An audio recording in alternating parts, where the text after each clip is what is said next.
Good evening, everyone. I hope you are well. Thank you for joining me.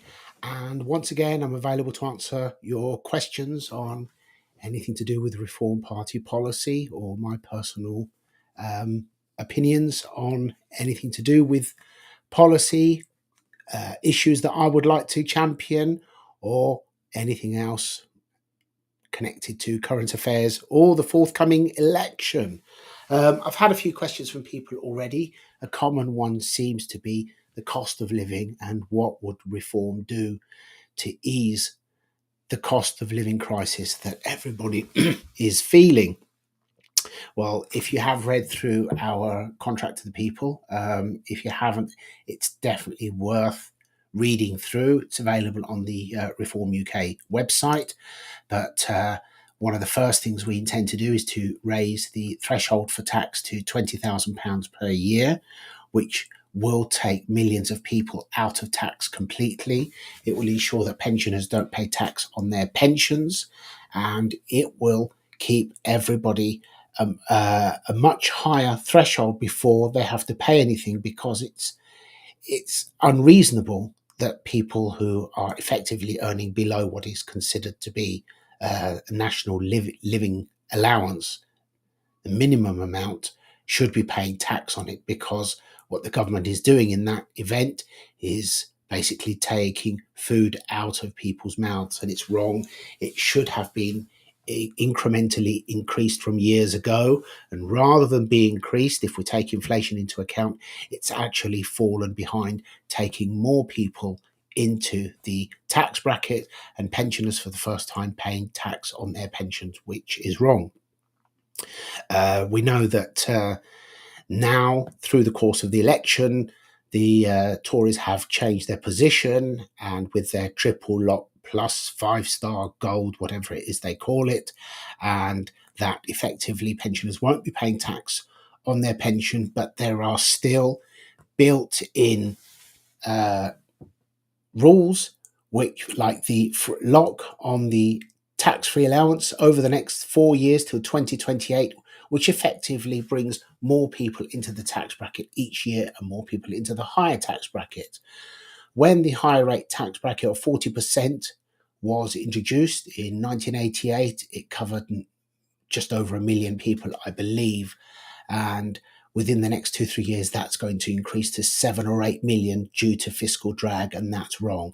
That's why the entry level must be £20,000, and the higher rate reform plans to increase it to £70,000, and that will help a lot of people.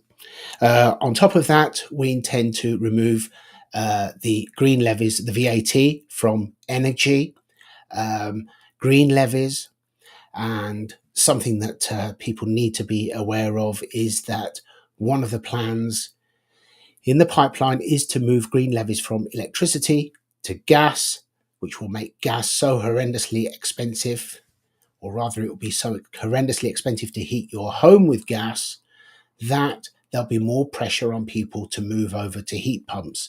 The problem with those is that whilst there's a large element of them that is very clever, there's also the other half, which is going back to old technology of the immersion heater, and homes need to be insulated incredibly well for for them to be able to sustain with a to be sustained with a heat pump.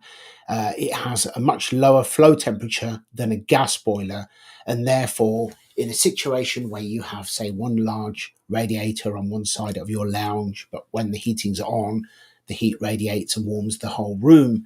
That wouldn't happen with a heat pump, because the flow temperature is lower. The temperature of your radiators would be lower, and the heat wouldn't make it across the room, which then results in people who install a heat pump without having all of this work done first, to then find that their house is lukewarm or not even getting lukewarm. And then after the event, they then have to go and replace radiators for larger radiators, more radiators, underfloor heating, more insulation, which can all cost more than the heat pump itself. So these are things that we need to address to halt any more negative consequences of the cost of living crisis, and to not make things worse, and to begin to ease things for everyday people. Um, what have I got here? R&D. What is Reform's policy on Ukraine? In what way? We'd like to see peace, of course. But there is an issue here of which I don't think mainstream media has picked up on, to be honest. And if you have been watching what has been going on over the last 3 or 4 weeks or through the campaign, you may be aware that about 3 weeks ago, Angela Rayner was in a room full of men, and she spontaneously decided to promise them that if Labour were elected, that Labour would recognise Palestine. Now, first of all, there is a reason that foreign policy is left to the Foreign Office, and that all ministers should refer to the Foreign Office for policy rather than just make it up on the hoof, because I really don't think that she realised the gravity of her words and the implications globally. Now, what does happen in the Middle East, and what the position of any government is outside of there, is a different matter.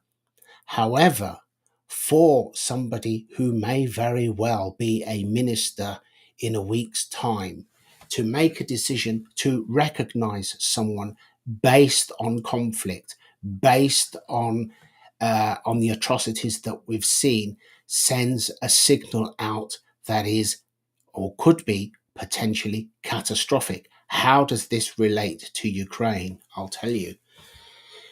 Because there are certain laws, international laws, that are in place when countries are formed or reformed. And Ukraine, the Baltic states, Bulgaria, and Israel have a law in common.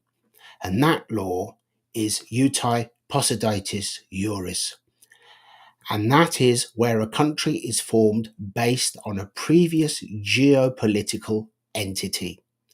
And the two firm elements of that principle, or two firm laws, are the first being you cannot occupy land that you own, the second being you cannot change a country's borders with aggression.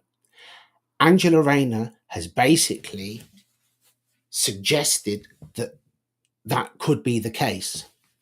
So I would then argue, how does that affect Donbass, Crimea, Transnistria, Kashmir, or other places with border disputes globally?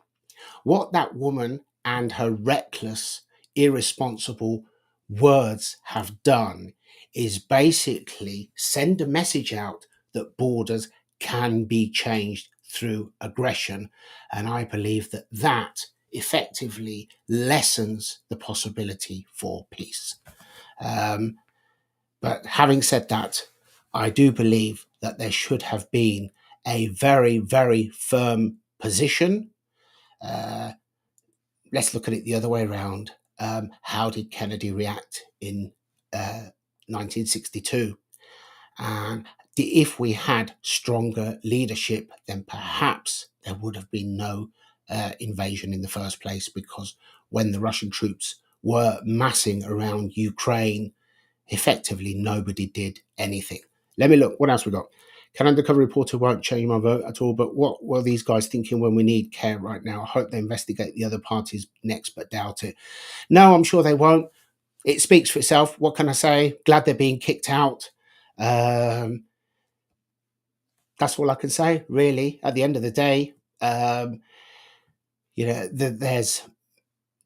are people out there who are not great. In the order of things, considering how fast we had to get all of these people together, that we weren't given a chance because of the snap election, which may have been part of the process, I don't think we've done too bad compared to the liars, cheats, swindlers, and perverts that have been exposed and covered up in the other parties, despite the horrendous behaviour, and they've been booted out immediately. So that's the end of that. But ultimately, the fact then remains: would anybody knowingly have somebody who has that opinion on their team? Certainly not. Um, but ultimately, let me put it to you this way: I have had people get in touch with me because I had no team at the beginning of the election. I only joined the party recently, back in February. Was just getting my footings, getting everything together. Then the election is called. I have no team. I had nobody. Um, so people gradually began to offer to help. People who came to my meetings gave me their number. We'd like to join in. We'd like to help. I've been out. Thank you very much. I'll drop you some leaflets off. I'll drop you some posters off. So imagine if somebody who offered to distribute flyers for me behaved like that, and an undercover reporter were to actually then just use that to make it reflect on me. What blame would I have? What do we do when somebody offers to go and distribute flyers for you? Do you then literally have to go through an entire vetting process that can't be done during an election, because we've only got, by the time people started coming forward, it was a matter of 2-3 weeks left. It's a difficult one. It's a very, very difficult one. But I'm glad that they've been caught out, and I'm glad that they've been got rid of. Um, it was obviously inevitable that the focus would be on us one way or another. These things happen. People can judge for themselves. I really can't say any more than that, to be honest. They don't they don't do this for other parties. They don't do them at all. But once again, we did expect this, and I believe that the vast majority of people out there can see through that and know. Um, but it obviously, it would be nice if it didn't happen, but this can't not happen. You know, just in the same way as so many scandals have appeared for other parties, even through the elections. And I'm sure if they had focused on them as much as they'd focused on us, there would have been far more scandals with the other parties than there have been for us. Look at the atrocious scenes that we saw from some of the successful candidates in the local elections 2-3 months ago. And yet I don't actually see any reporting on the parties involved with those people. But it's par for the course. At the end of the day, what we are planning to do is going to tread on the toes of some very, very nasty people. Is there anyone here who actually believes that the BBC are not going to do anything to try to discredit us, knowing that we intend to defund them? Is there anyone who doesn't believe that Channel 4 will do anything to discredit us, knowing their political persuasions? Is there anyone who doesn't believe anyone will actually pursue us, knowing that we want to stop the 30 billion that is being stolen off the British taxpayer and thrown into net zero, 10 billion of which is going to subsidies to hypocrites who are making millions out of destroying our farmland and placing these ugly contraptions that are a blight to our countryside, that they don't run on wind, they run on subsidies. And these people are getting very rich. There's no way that they're going to give up their millions in subsidies, because this is 10 billion in subsidies. It's not million, 10,000 million a year in subsidies. Then there's the Bank of England with the voluntary interest payments they make to their friends, private banks that they don't need to, on money they invented on a screen out of thin air. That's 35 billion a year. And if you go back through every single interview, every single debate in this campaign, not one mainstream candidate has actually mentioned either of those. That's 65 billion a year just from those two destinations. So uh, it is inevitable that there's going to be fight back. And that's before we start on reforming the civil service, axing hundreds of quangos, forcing every single government department to cut 5% from their outgoings without having any effect on frontline services whatsoever, which is straightforward. Taking the wastage in most government departments, it wouldn't be an extreme ask if we were asking them to cut 10 or 15%, let alone 5%. There will still be pushback. There are thousands more civil servants than we need. They need to go. We will get pushback. All of these people will fight tooth and nail because there are thousands of civil servants on incredible salaries who are sat at home walking backwards and forwards to the fridge and occasionally answering the phones. And maybe in between, they might even do some work when they haven't got their mouse jiggler plugged into their laptop, and they're being paid a fortune. No wonder they don't want to go back to work. No wonder they want to continue to work from home. But imagine the reaction when many of these people are forced to account for their time, to put in a full day's work, and those who are surplus to requirement need to go because that is public money. It is your money that is keeping these people. Is it any wonder that we have all of the entire outgoing administration is literally defined, as I've said before, by the number 70, the highest tax in 70 years, the highest debt in 70 years, the longest NHS waiting lists in 70 years, the worst performing decade in 70 years, and the longest period of per capita negative growth, that is, everybody getting poorer, in 70 years.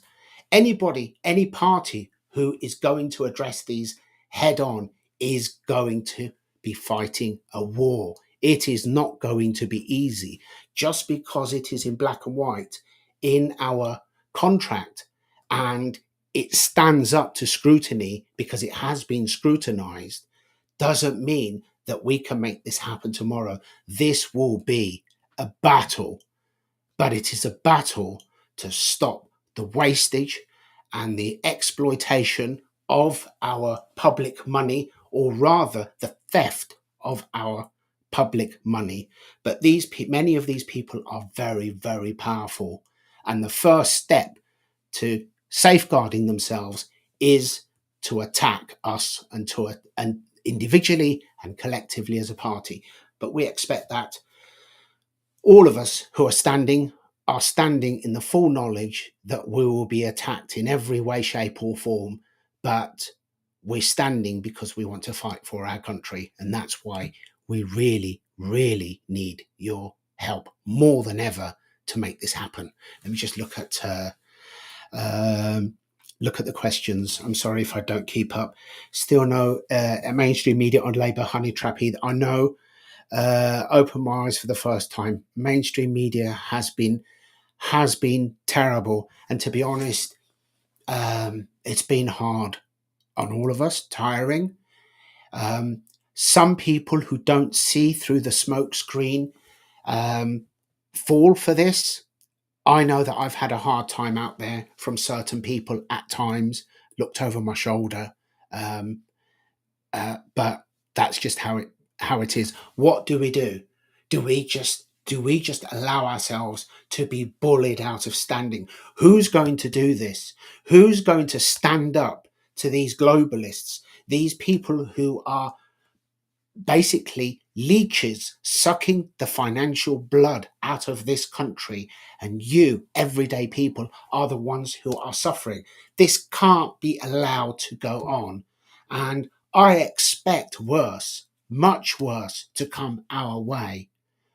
But every last one of us is prepared to stand up because, uh, and I'm not exaggerating, we know the risks, we know the hostility, we know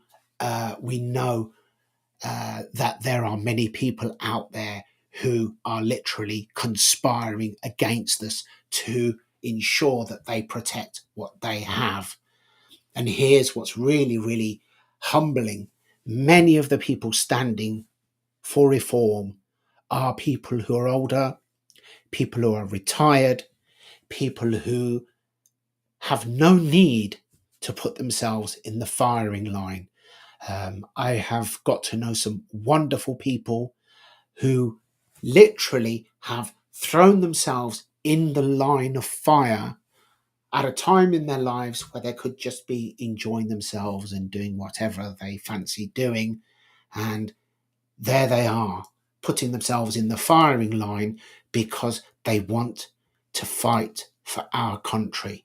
Every last damn one of us is fighting for our country. And if it means being at risk of somebody saying, you said this 25 years ago, they can take a running jump, be perfectly honest, because ultimately we are everyday people.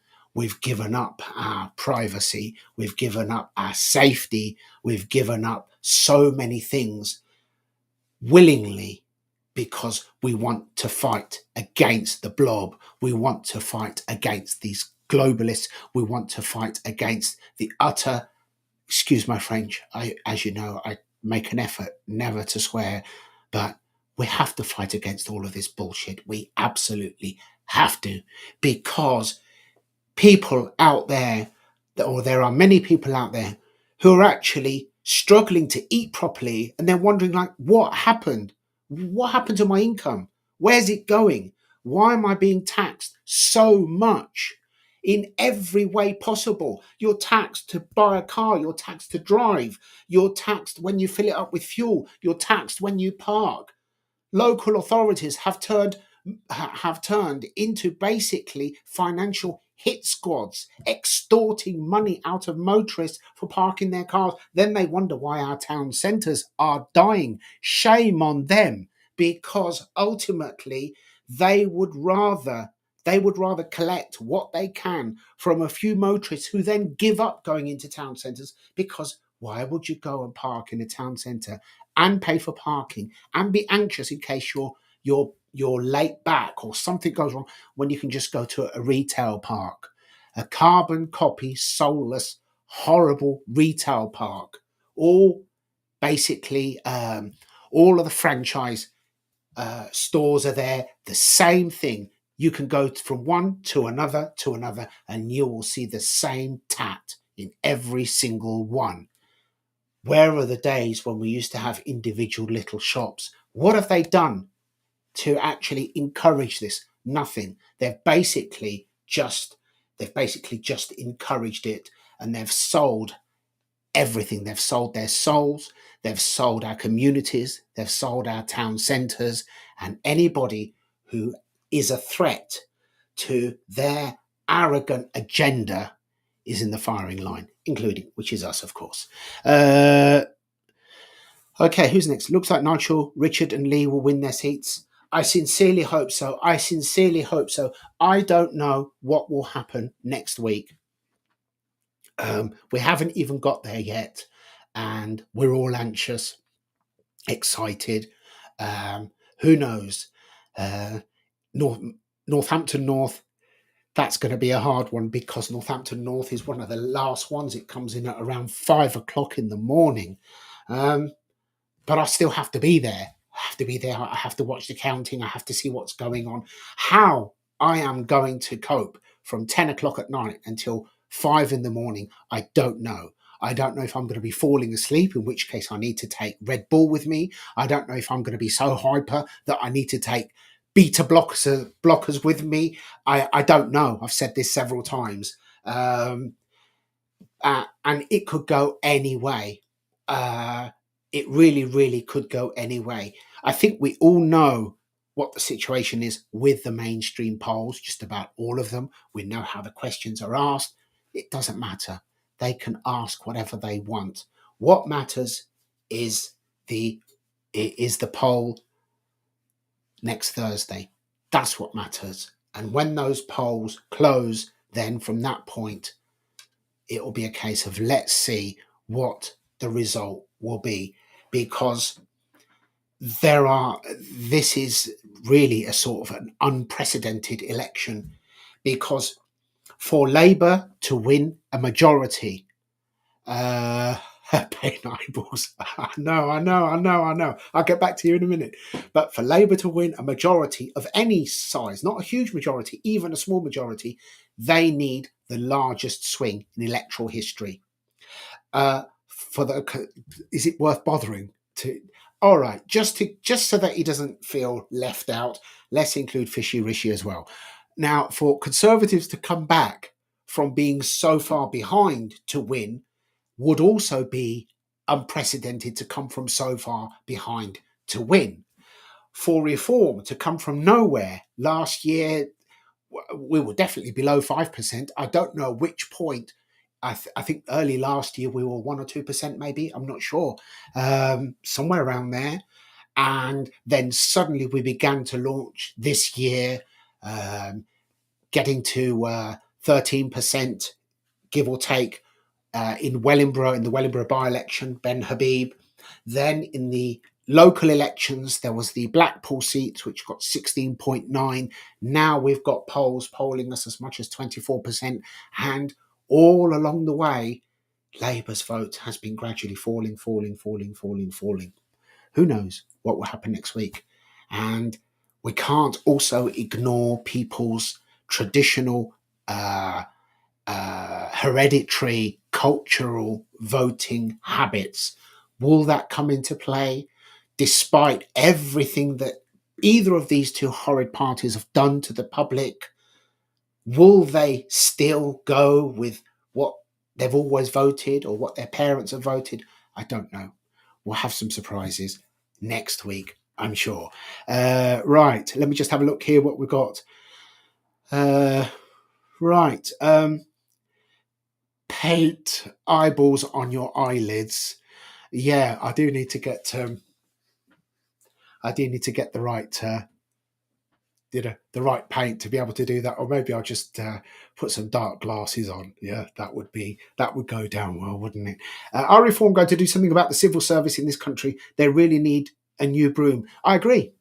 There are thousands more civil servants than there were before lockdown, from the party that promised smaller government. The trajectory of the government of the last 14 years could only have grown this much if they were envious of China, effectively, because we have so many non-jobs, so many quangos, so many people on very, very high salaries doing nothing apart from plotting to stop anyone who threatens their undeserved salary, which comes from public money, your money. That is wrong.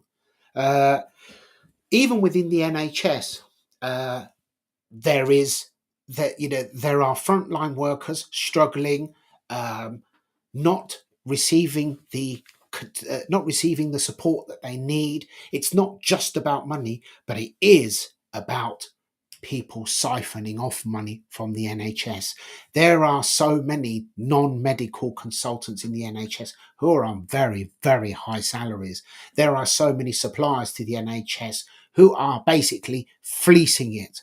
Whether they are in cahoots with the purchasers, I don't know, but money disappears.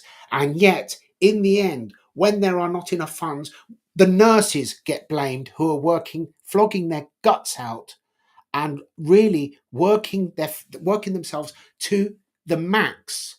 And then we have Labour saying we're going to simply offer them some overtime so that we can generate so many thousand extra appointments a year. I'm sorry, that is yet again bullshit. It can't be done. These people cannot cope with any more stress or pressure or any more deterioration of their working conditions. We need to actually isolate all those leeches who are fleecing the NHS and out them. And we need to actually focus on the people who matter. That's why one of Reform's policies is for nurses and doctors or nurses to have 3 years tax-free income. Hopefully that will be a real boost to them. Hopefully that will encourage nurses who have left the NHS to come back to the NHS, because every single nurse that comes back to the NHS is one less agency nurse. The same applies with doctors. Better conditions for them, better prospects for them. Doctors who serve 10 years in the NHS to have uh, their student loans wiped out. Hopefully that will encourage them to stay, because the costs I have been hearing for locum doctors, actually, it's shocking. Locum doctors can cost the NHS several £1,000s for half a day. Half a day. That is ridiculous amount of money. Absolutely ridiculous amount of money. Somebody needs to address this. Our NHS really matters. I don't know all of the full accounts, and Anthony Owen, our candidate for Northampton South, who I'm hoping will join me in the live stream so he can answer questions with the NHS. That would be good. I will try and arrange that in the next 2 or 3 days, if possible. It's a bit difficult to actually time down to get him on, because his campaigning, as well as working a gruesome daily shift of being a paramedic.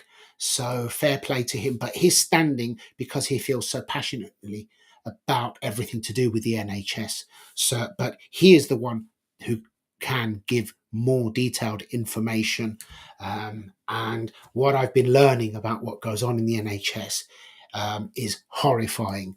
And ultimately, we shouldn't be blaming the very people who are the ones who are most dedicated and most crucial to saving life and giving life, and that is the doctors and nurses. Because I would imagine it's not easy to be doing what they're doing, because it's not just physically tiring, it's psychologically draining, and it is emotionally draining. And how must it feel when you perhaps feel that a life has been lost that could have been saved? That must be a really, really hard one to deal with. Right, next question. Will the Reform Party help protect those who have genuine and legitimate disabilities, such as visual impairments and autism? Well, absolutely.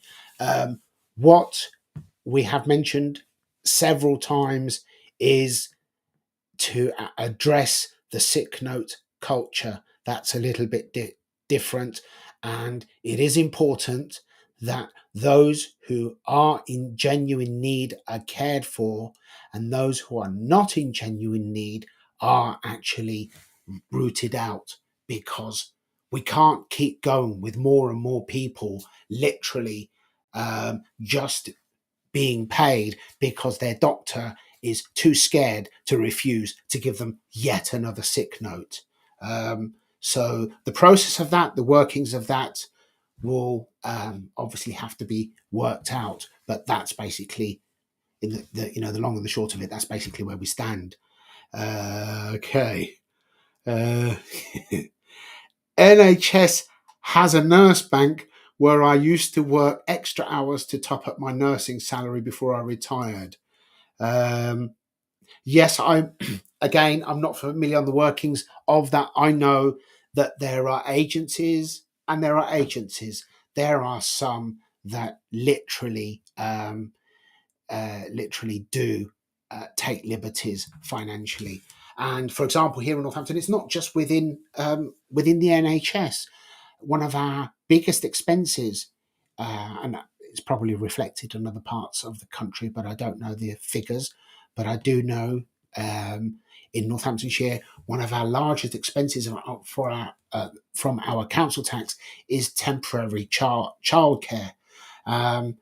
This is a serious problem, and I believe as much as half, if not more, of our budget goes on foster care or temporary childcare. Well, it's not foster care, it is literally because there is a shortage of foster carers, and the council has to often go through agencies. The agencies charge as much as £4,000 or £5,000 per week per child. This is where so much of our money is going. So we need to establish in all of these areas, we need to follow the money, and we need to work out what we are going to do to stop it. We can't just keep taking more money from the taxpayer to throw it at people who are making fortunes out of exploiting a particular situation. That's just not right. It is not free money, it is taxpayers' money. And taxpayers, as I've said, are paying the highest amount of tax for 70 years, and that is wrong. Right, let's have a look. There we go. Okay, so just a moment. I just figured out how to get the questions on the screen. Okay, what are Reform's intentions in regards to the poisoning of our waterways with sewage? I think that definitely for companies to be taking dividends when this sort of thing is happening is obscene. And before we even look at where the money's going, or rather their failures, we need to initially investigate why ministers are allowing these companies to take dividends, to pay themselves so much money when they are actually polluting our waterways. So we have got everyday people who can't drive into London because they just can't afford to anymore, because if they drive into London, millions of babies will die. But if they can pay, it's fine, nobody dies then.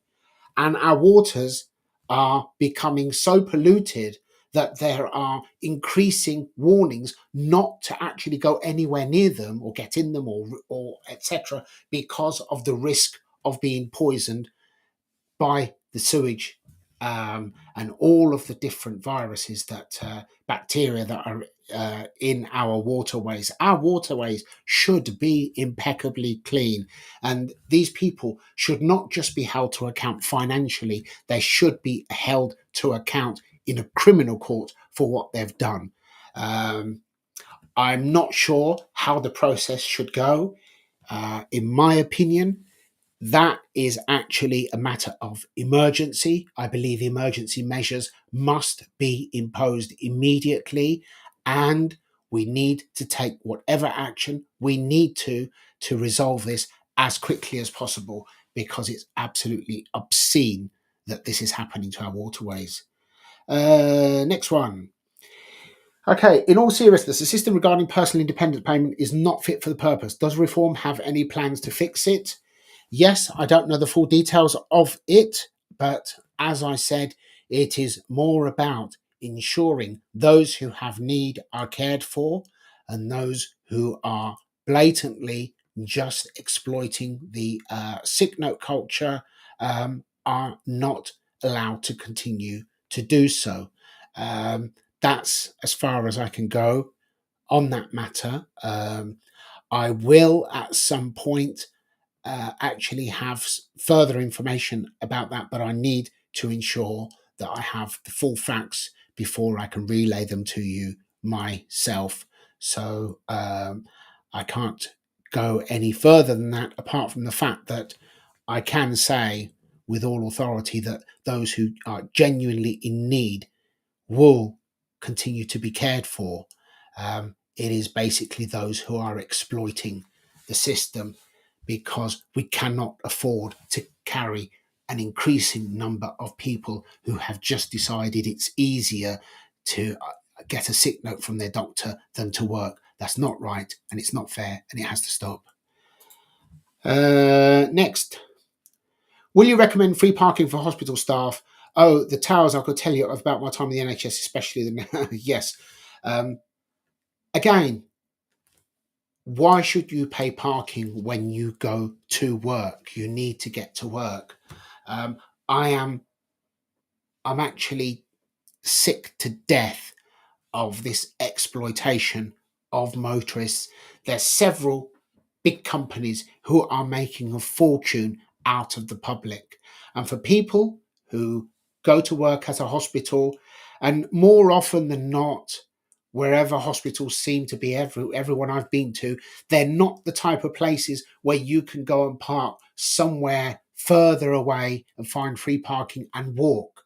It just seems to be that you either you either drive there and park and pay, or you can't get there. And as far as public transport goes, um, is there public transport when people start their shifts late at night or finish in the early hours of the morning?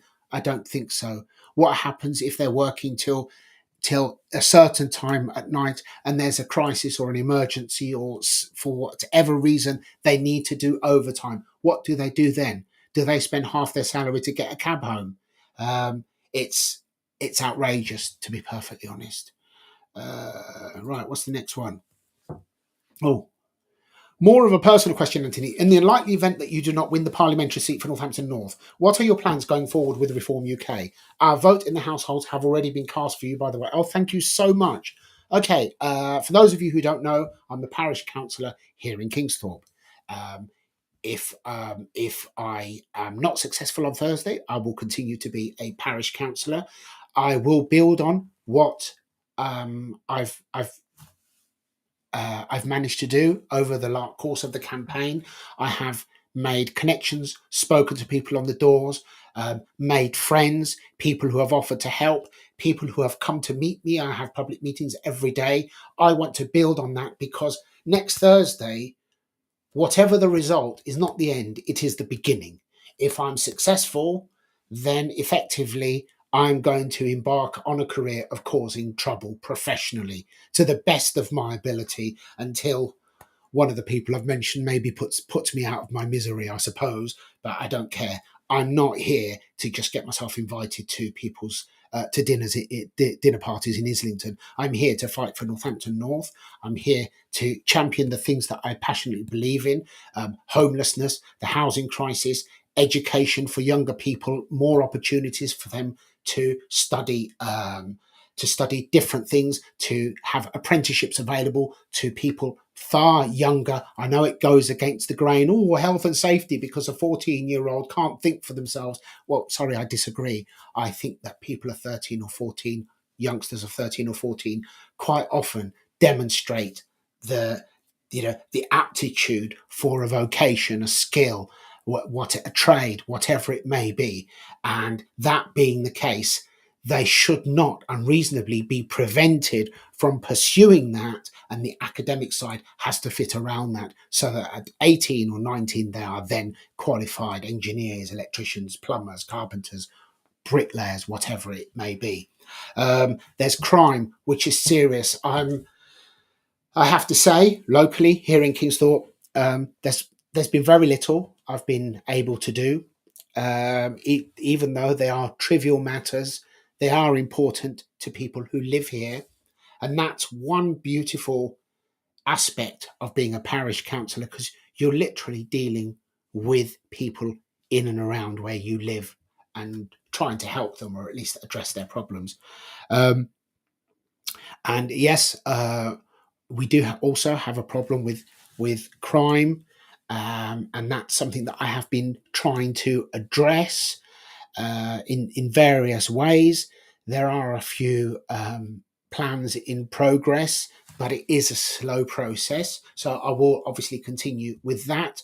I will continue to shout from the rooftops the reasons why there is a housing crisis, why there is a housing shortage, why the major developers are extorting the public, why they are land banking and restricting the supply of homes for their own benefit.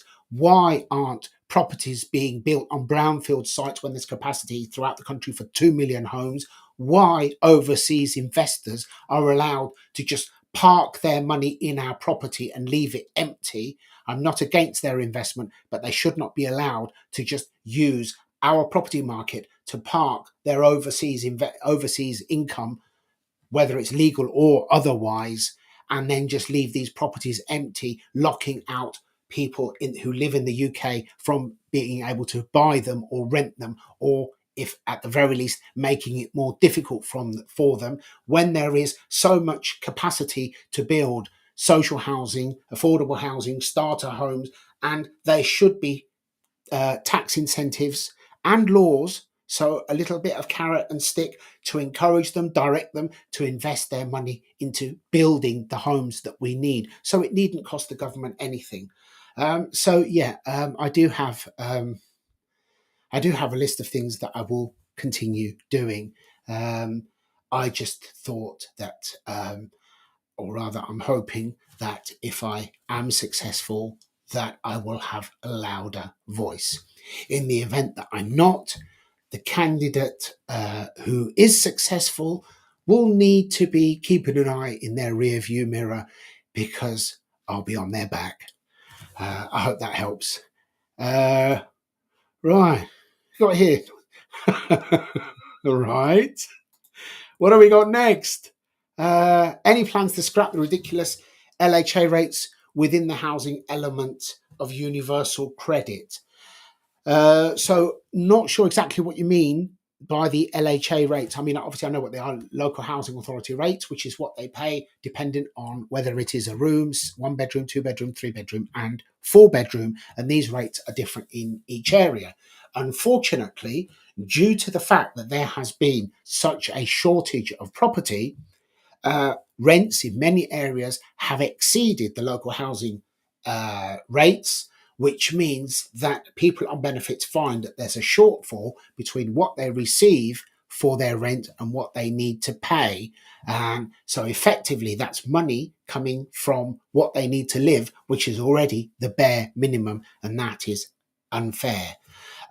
So not sure from which point your question is directed, but what I would say is that if we ensure there is ample supply of homes, if we ensure that there is also a reduced traffic of people arriving here, which we must do, we have to address that, then the rental rate will level off, they will ease off, and it will become a little bit easier for everyone. It will take time to adjust. It won't happen overnight, but it can happen, and hopefully we will have the opportunity to make it happen. I hope that helps. I can hear you revving up, Anthony. I don't know. I'm. There are things that I want to do, as you are aware, and I either way I will push for them. What I do find frustrating is issues that are so important, and yet effectively nobody really wants to step in and actually support a good cause at a local level. It's almost as though, whether it's individuals, businesses, or even large corporations, won't support something just because it's right or wrong. They will support something only if it has a lot of exposure, only if they're going to benefit from it, from the exposure of being associated with it. And this is where we're back to the diversity inclusion nonsense, where they're doing things just for the sake of looking good.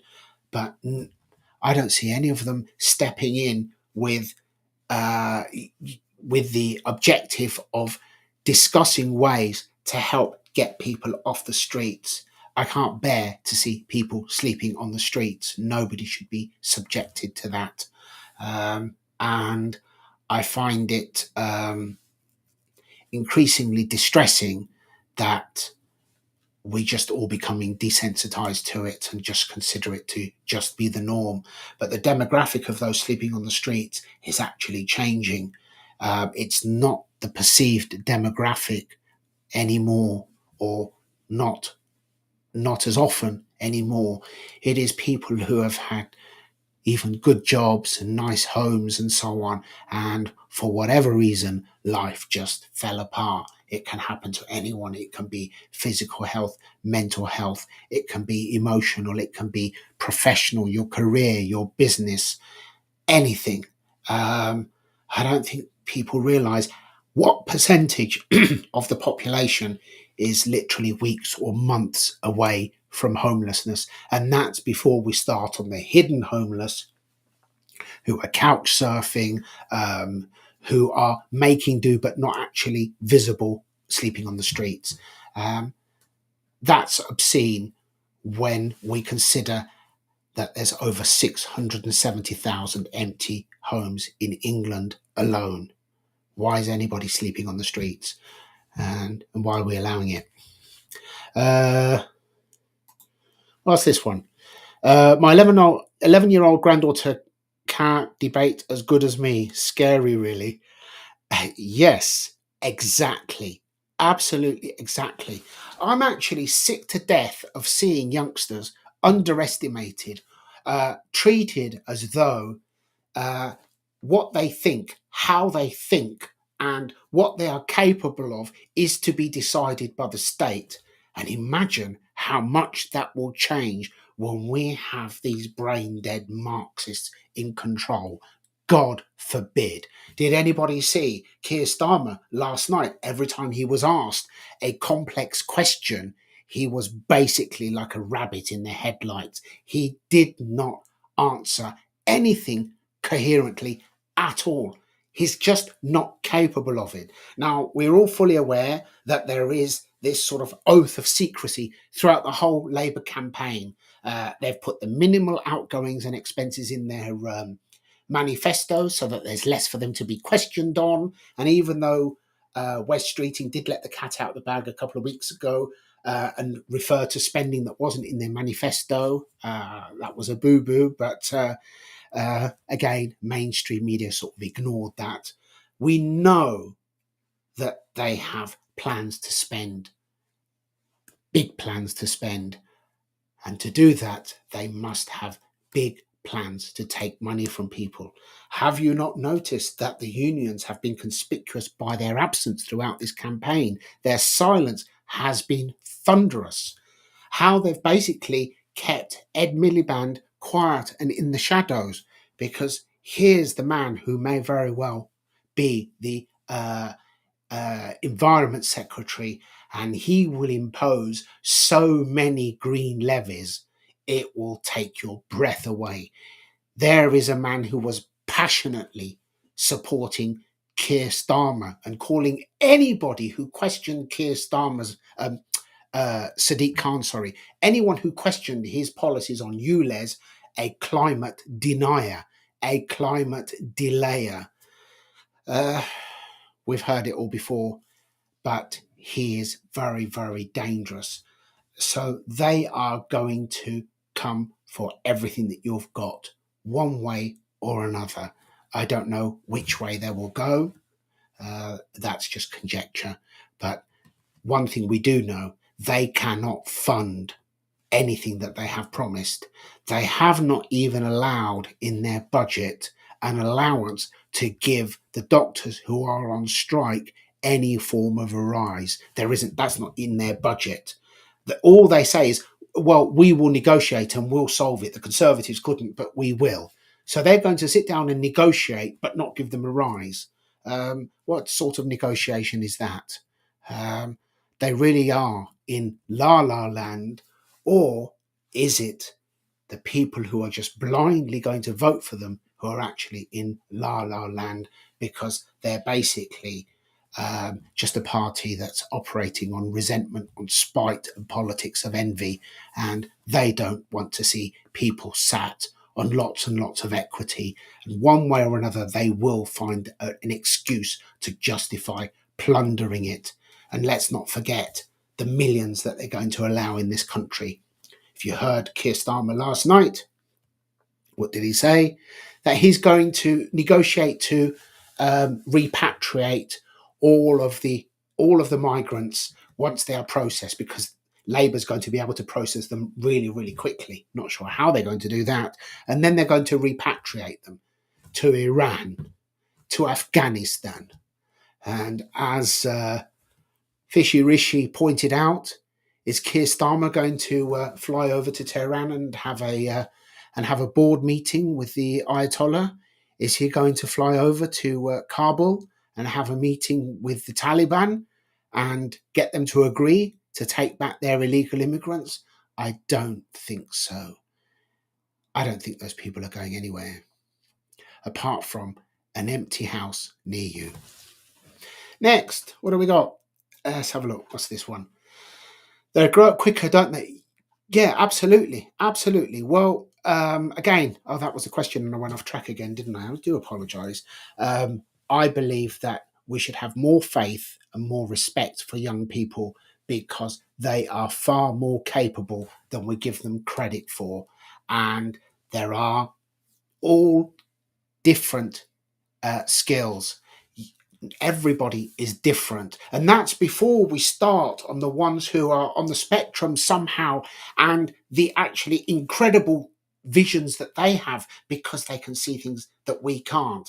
That's why everybody has a use, everybody has a skill, everybody has their own talent, and it's a different way. And it is not keeping everybody in school with working to the national curriculum till they're 18 and then palming them off to university to sign themselves for 50, 60,000 pounds worth of debt so that they can do a degree in critical race theory and come out of the university, which is supposed to be an institution of education and critical thinking, but have actually turned into institutions of indoctrination. And then suddenly these young people begin to see that they've been sold a lie. And rather than start their lives off with hope and excitement and plans, they begin their lives with disillusionment and climate anxiety and resentment. What kind of society does that to their young people? And that will get worse under Labour. Okay, what do we got here? Example, someone who is medically retired and is totally reliant upon universal credit and PIP. The person's rent is $1,850, the universal credit only pays $1,400 due to cap on LHA, meaning that person has been put in the position of rent arrest through no fault of their own. Exactly, that's what I said earlier. That's why it is important that we don't address this with rental caps, but that we address it with increasing the flow of property, and there is the capacity for the houses that we need. But we can't do anything about it if we've got 1.4 million people coming to this country every year, albeit that the net figure is 750,000. That's before it's revised up. That's still too many. We need to get immigration down to net zero, thereabouts, preferably minus a little bit for a while until the country finds its feet. That doesn't mean nobody's coming in, because 500,000 or 600,000 people per year leave the UK. So that net zero migration means that 500,000 or 600,000 people are coming in. We just need to ensure that those people who are coming in are the right people. And that would be more than enough for our essential services, for the NHS and for key workers. Next one, what do we got here? He's got no credit for bringing Brexit about and all the credit for it's not working. We had weak government who brokered a weak deal. They didn't just broker a weak deal, they sabotaged it on purpose. And I think with the events over the last week and the hypocrisy shown by Boris with his article the other day in the Mail, which was subsequently discredited in how did the BBC reporter say it? Yes, in Nigel Farage's customary inflammatory manner, Boris was proved to be the lying, gutless, treacherous opportunist that we all suspected he was, but hoped that he wasn't. David Cameron bolted, left a divided country after the referendum. Theresa May did her utmost to sabotage Brexit, even by throwing her majority with an election that she didn't need to call. In the meantime, Boris saw this as an opportunity to use it to champion his own cause for his own reasons, and the rest that we know. What patriotic, Prime Minister would hand over a huge part of our nation, Northern Ireland, and just hand it over to Europe and put a border down the Irish Sea. Just over 40 years ago, a powerful, strong woman sent our fleet to the other side of the world for a few hundred people and thousands of sheep on principle because it was British soil. And this guy just gave away Northern Ireland, handed it over effectively to the EU. What kind of person does that? What kind of patriotism is that? What kind of leader? Is he fit to be a leader? Was he fit? No, he was not. Unfortunately, uh, the nation was taken in by his buffoonish behaviour. Labour will give doctors an IOU note. Yes, I'm afraid so. What have we got here? Immigration with so many vacancies all across the board. Can we fill some of those with migrants once processed and placed according to merit? Yes, absolutely. As I was saying, net zero or less, give or take, migration still means that 500,000 or 600,000 people can come into the country. But we need to replace mass immigration with smart immigration. We need to control it, and we need to ensure that the right people come and work in this country. And at the same time, with regard to the NHS, we also need to create the environment that will stop the loss of our nurses and doctors, encourage some of them to come back to the NHS. We need to lift the ridiculous cap by the British Medical Association of 7,500 doctors a year so that we can train our own doctors and make it attractive to them by offering to scrap their student loans, which for a doctor can be £100,000, which is why less and less people are inclined to become doctors after serving in the NHS for 10 years, which I'm sure nobody would begrudge them that. Just annoying. What was this one? Just annoying. I see it a lot online. Voting for reform on the 4th. Good choice. Thank you very, very much. I'm so pleased to hear that. My mouth is going dry now. Excuse me one moment. And I've had quite a grueling day. And tomorrow, the reform bus is going to be, battle bus is going to be in Wellingborough. So we'll be there, I think, 10:30 or 11:30 tomorrow morning. So if you're in Northamptonshire, if you're in the Wellingborough area, keep an eye on our post. We'll let you know where the bus will be, and you can come and join us. Ben Habib obviously will be there. I'll be joining him. The other candidates will also be joining us, so there'll be an opportunity to meet the candidates, get some shots, selfies, and we'll see how it goes. And then on Sunday there is going to be a massive rally at the NEC with Nigel Farage, which is probably going to be one of the largest political rallies for a very, very long time. So that's all for now. One moment, got another comment here. What's this? People shouldn't come in unless they have a job to come to with qualifications checked. Yes, smart immigration. It is about the right people coming in to serve the positions that we need.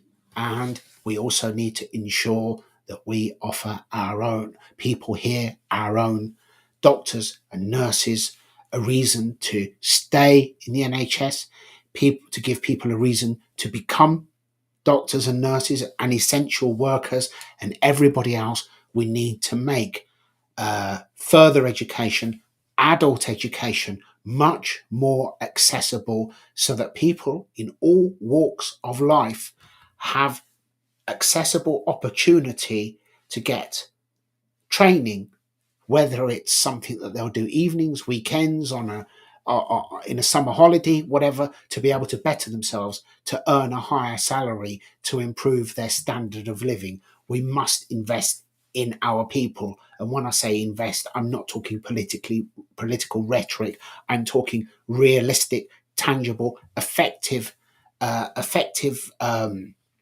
strategies that will help people to get better jobs, better qualifications.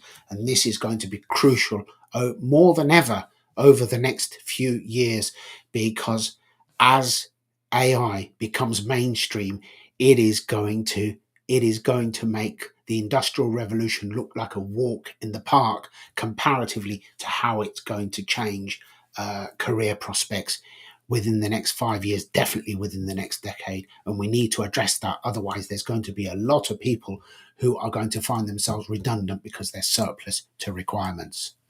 Thank you, Anthony. I cannot make your drop in, so tonight has been great. Thank you, Dave. Thank you so much. I'm going to be going to have a drop in on Saturday. I was going to have a meeting Sunday night. I forgot about the football, so I've moved it onto Wednesday evening, 7:00, when there's no football. I'm just waiting for confirmation of the venue. Hopefully I should get it tomorrow, because all of the local schools and so on, surprise, surprise, have all been messing me about since Monday. They are supposed to make their rooms available to us. For some strange reason, they just tell me they're going to get back to me, and then they don't call, and then they fob me off, and then they send me round in circles. But hopefully I will have found somewhere, and whether it's whether it's on Saturday on my drop-in, or whether it's next Wednesday or not at all, you can find me here, and I'll try and be here as often as possible every night if I can, and I will continue to do so, because even after the election, I will make time to continue to take your questions so that we can discuss what's happening and share our suggestions, ideas, and complaints, or whatever they may be. Thank you very much, everyone. Have a wonderful evening, whatever is left of it.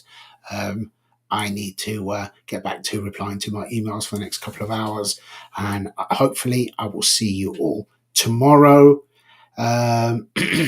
Thank you very much. Thank you, everyone. And if you are around, I'll see you through the day. If not, all being well, I'll be with you again tomorrow evening. Thank you very much. Bye-bye. See you soon.